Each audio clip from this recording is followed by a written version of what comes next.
આજે ગુરુ પૂર્ણિમાના મહેમાન દૂર દૂરથી મહાપુરુષો સંત માતાઓ પધારી ખૂબ ખૂબ ધન્યવાદ. આજના મહેમાનની વાત વેદવ્યાસ પરમાત્માની વાત કરી મોહમ્મદ કાકે સશાસ્ત્રો 18 પુરાણ પૂનમના દિવસે પુરાણાવતી કરી હતી. એ મહેમાને આપણે ઉજવીએ છીએ તારી અને એ મહેમાન આપણા એકલાના આખા ભારતમાં આવું થાય છે. જેમ કે મહેમાન જે જોણ્યા હોય એને પરમાત્માનું ભજન નામનો ડંકો વાજી જોલ કે તમે જાગો જગતના લોકો નામનો ડંકો વાગસ અને આ ચરાચરમાં જ નામનો જ ડંકો વાજીયો છે. પરા પસંદથી મધને બેખરી એક એક શબ્દ વિચાર તો કરો. તમે જુઓ વાણી ખાલી જુઓ કે વાણી કહેવા શું માંગે છે. પરા એટલે પરાથી આ શબ્દ બોલાય છે. પરા પસંદથી મધ અને મધમાં બોલે છે. આ જતમાં મધમાં બોલે એ વસ્તુ સાચી. એક એક શબ્દ ઉપર આપણે વિચાર કરવા જેવી વાત છે કે મહાપુરુષો ચોરે બોલ્યા છે. એના ઉપર આપણે તો હક ભાગ્ય છે. આપણને અવસર્ય મળી ગયો છે આટલો. જેમ કે આ અવસર્ય મળે છે તો આપણે ભજનમાં બેસી શક્યા છે. અને આ કરવા જ તમે કોલ કરીને આવ્યા છો કે ભજન નહીં કરો ને તો આખરે હાલ બોલ્યા આયેલો જલમ સુધારો ગુરુજી મારા, આયેલો જલમ સુધારો. આ જલમ કોઈ બીજા જલમની વાત જ નથી કરી મહાપુરુષો તો કે આયેલો જલમ સુધારો. પણ તમે કાર્યો એવા કરો તો સુધરે કે પશુ કી પનિયા બને નરકા કુછ નહીં હોય તો નરે અસી કરણી કરે તો નરકા નારાયણ હોય. કરણી કરવાની વાત મહાપુરુષે કીધી છે કે તમે થોડું કરો પણ સાચું કરો. પણ એ કરણી છે ગુરુના નામની. ગુરુના નામનો માતમ કરી નાખો કે એ પરમાત્મા આ અવસર્ય મને નહીં મળે તો પછી ક્યારે મળશે. કોઈ તમે પશુના અવતારે કોઈ નહીં કરી શકો. એટલા માટે મહાપુરુષે કીધું કે આ અવસર્ય સુધારો. ચલ બીજો અવસર્ય ના વાત કરી આયેલો જલમ. આ જલમ આ સુધરી ગયો છે. ઓય આયા એટલે ગુરુ ત્રણે જ્યાં એટલે સુધરી ગયો. મહાપુરુષે એક એક શબ્દ ઉપર આત્મબોધ છે. વિચાર કરવા જેવી વાત છે કે ચો રહીને બોલ્યા છે આપણે વિચાર કરી છે. અર્જુન કૃષ્ણ બોલ્યા કે ભાઈ આ મને વાત તમે ફેર પરમાત્મા બોલો કે ના. આ વાત કોઈ તત્વતા પુરુષ કન જઈ દંડવત પ્રમાણ કરી અને આ વાતને તો જોણી લેજે હું હવે આ વાત નહીં કરું. તો કૃષ્ણ પરમાત્મા જે વાત ફેર કરી હોત તો આ મહેમાન આવો આ મહેમાન ઉજવત જ ના. પણ કૃષ્ણ પરમાત્મા છે ગીતાના ફેર બંધ કરી નાખી અને અર્જુને એક જ વાત કરી કે આ વાતને જોડવું હોય તારે તો કોઈ મહાપુરુષના શરણે જઈ અને આ વાતને જોડી દે છે. અને મહેમાન ચાલે જ છે. વેદવ્યાસ ભગવાન મસ્કંધાના પુત્ર હતા અને મસ્કંધા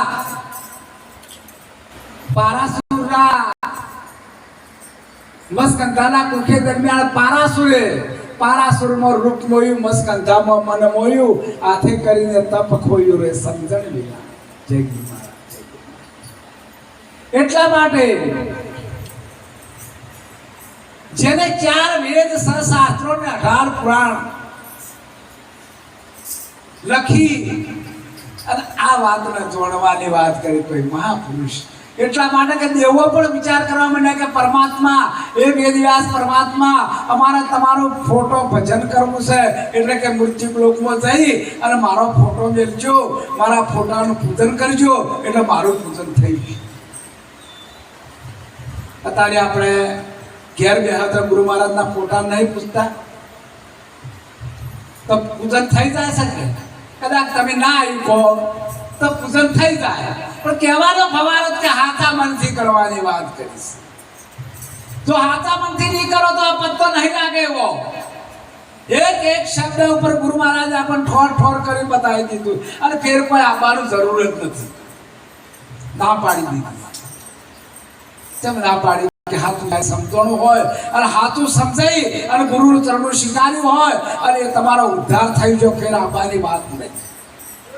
આવું ન જાવું ન મરું નહીં જન્મો, નહીં ધૂપ નહીં સાયો, એ કબીર સામે યશવણ ગળધાયો, જનની નથી જલમનીઓ નીન સતી દિન આયો, વિના ધરણીએ પાવ ધર્યો તો વિના ધૂળી તપ લગાયો. આવી જને વાત એક એક શબ્દ ઉપર આત્મબોધ છે. પણ આપણે ચોખી ચો પડી જાય છે આ માયાની જાળ. ઘેર જાય એટલે આપણે માયા જાળ વળગે એટલે ઓમ નથી અમને આનતી એટલે આપણું ભજન ભૂલી જવાય. ભજન એકાંતમાં થાય. અને મીરાબાઈ બોલ્યા છે એકાંતમાં બેસીને અલખને આરાધ્યો પરમાત્મા પધારે તમારા ઘેર. 21,000 શ્વાસની વાત કરી આ. અને પણ મીરા કોનબાઈ બોલ્યા છે 24 કલાકમાં 21,600 શ્વાસ આપણા ચાલે છે. જેમ ધમેણ હેડે ને એવી રીતે 21,600 આપણા શ્વાસ ચાલે છે. 1 મિનિટમાં 15 શ્વાસ, 1 કલાકમાં 900 શ્વાસ, 24 કલાકમાં 121,600 શ્વાસ. તમે ગણવા હો તો ગણી લેજો, કદાચ રાતના ઊંચે ઊંચો. અને જો શ્વાસ ચાલતા હોય તો 1 જ મિનિટ ખાલી ગણજો કેટલા શ્વાસ.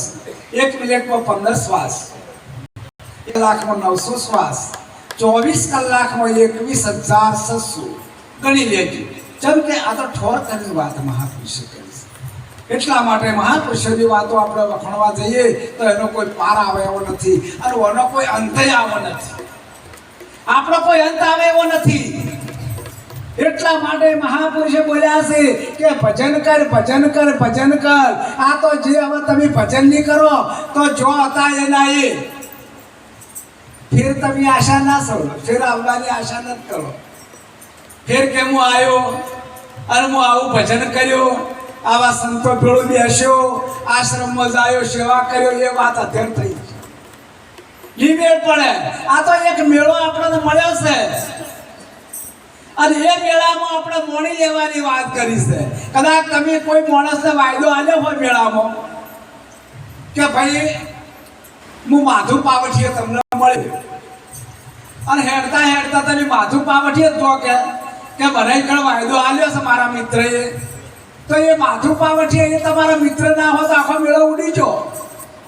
તમારે મેળો નજર ના આવે કે મને વાયદો આલ્યો તો ચો ગયા. કહેવાનો પવાર કે એ મહાપુરુષે આપણે શોનકા કરી છે. અને એ શોનકા એ ગુરુએ કીધો શાન ઈશારો, એ નિરખલે જોગા વહી અણિયારો, તારા જેવા ને જેવા છે બીજા સિદ્ધ નહીં. એટલે ગુરુ મહારાજે ઈશારો કરી નાખ્યો. જેવો ઈશારો કર્યો, હનુમાનજી ઝાડ ઉપર બેઠા હતા ને ચિત્રકૂટ કે ઘાટ પર ભય સંતન કી ભીડ, તુલસીદાસ ચંદન ઘસન તિલક કરે રઘુ. આવી રીતે લેણ લાગતી લાગતી તુલસીદાસ તો ચંદન ઘસ ઘસ આવે અને તિલક કરે, આવે અને તિલક કરે તો રોમ તો આઈને જતા રહ્યા. કોઈને તો ઓળખ્યા જ ના. તો હનુમાનજીને ખબર પડી કે તુલસીદાસ તો ખબર નથી. એટલે આઈને પૂછ્યું કે રોમ આઈને ગયા કે હા. તો હવે તું એમ કરજે, જો રોમ આવશે તો બધાને તિલક કરે લાજમાં, પણ રોમ આવશે તો તને તિલક કરશે. એ સાચી વાત છે. ચિત્રકૂટ पे घाट पर भय संतन की भीड़, तुलसीदास चंदन करण તિલક કરે રઘુ.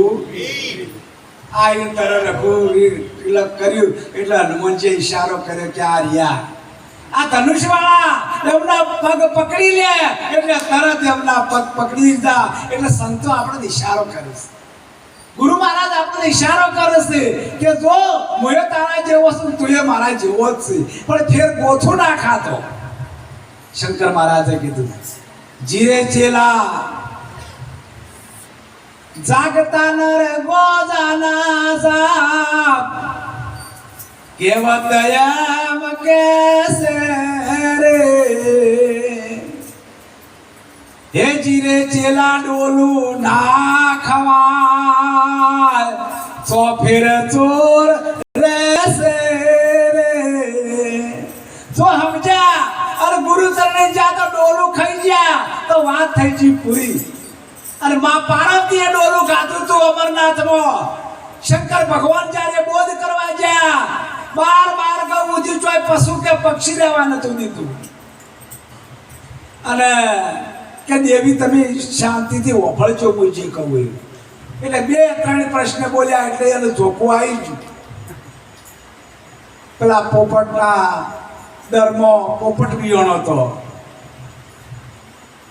એક વાત આપણે આખું અડુસી હોય કે દેવી વાપરો છો કે હું વાત પટી પાર્વતીમાં ઊંચી જ અને આમ જોવું છે કે આહા એટલા માટે આપણે જ્યારે 12 વાગે જે યોગ કરે છે ને એટલે કોઈ હોય ના સંસારી એટલા માટે એટલે આ પોપટનું અડું સિવાય ગયું અને ઉડ્યું સુખદેવ બન્યા એના સુખદેવ તરત જલમ્યા તરત નાઠા જલમના ત્યાગી તો વૈકણે તમે તરત ગુરુના ચરણમાં જલમશો અને તરત હેડતા થઈ જશો એ વાત મહાપુરુષે આપણે વર્ણન કરી છે કે તમારો જલમ ગુરુ ચરણે થઈ અને તરત તમે હેડતા થઈ ગયા પણ જ્યારે ખ્યાલ મારા સદગુરુ મહારાજ જે રીતે પીત કેમ તોડીએ મારા સદગુરુ મહારાજ જે કીધું છે એના પર વિશ્વાસ રાખો ચમ મારો વારો ના કરે આ તો વિશ્વાસની ભક્તિ છે